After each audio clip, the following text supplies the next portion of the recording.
ସିଂହର ପେଟ ହଠାତ୍ ଭାଙ୍ଗିଗଲା। ସିଂହଟା ଯେଉଁ ଶୋଇଥିଲା ବିଭୋର ଭିତରେ ଶୋଇଥିଲା, ମୂଷାଟା ଯେତେବେଳେ ଯାଇକି ତା ଉପରେ ଚଢ଼ିଗଲା ଭୁଲରେ, ମୂଷାଟା କିନ୍ତୁ ଜାଣିକି ଚଢ଼ିଗଲା। ସେ ଦୌଡ଼ା ଦୌଡ଼ି କରୁ କରୁ ଭୁଲରେ ଚଢ଼ିଗଲା। ତ ସିଂହର ପେଟ ଭାଙ୍ଗିଗଲା। ସିଂହ ରାଗି ଯାଇକି ଗର୍ଜନ କଲା, ଜୋରରେ ଗର୍ଜନ କଲା। ମୂଷା ଡରିଗଲା, କହିଲା ମୋତେ କ୍ଷମା କରିଦିଅ, ମୋର ଭୁଲ ହେଇଛି, ଆଉ ମୋତେ ତମେ ଆଜି ପାଇଁ ଛାଡ଼ି ଦିଅ, ମୁଁ କିନ୍ତୁ ଦିନେ ନା ଦିନେ ତମର ଉପକାରରେ ଆସିବି।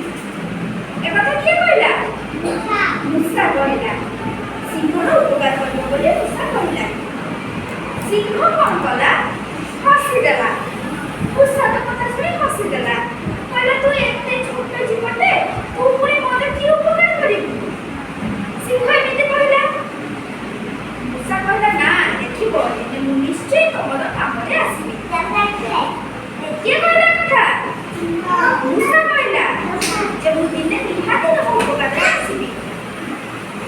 କିଛି ଦିନ ବିତିଗଲା। ଦିନେ ଶିକାରୀଟିଏ ଜାଲ ବିଛେଇଥିଲା। ଶିକାରୀ କ'ଣ ବିଛେଇଥିଲା? ସିଂହ ସେଇ ଜାଲରେ ପଡ଼ିଗଲା। ସିଂହ ସେ ଜାଲରୁ ବାହାରି ପାରୁନଥାଏ। ଜାଲ ଭିତରେ ସିଂହ ଛନ୍ଦିକି ରହିଯାଇଥିଲା।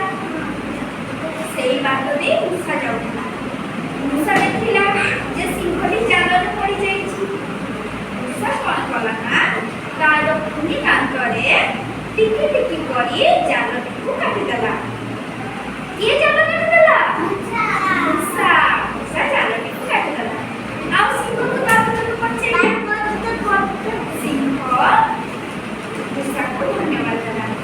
କିଏ ମୂଷାକୁ ଧନ୍ୟବାଦ ଦେଲା?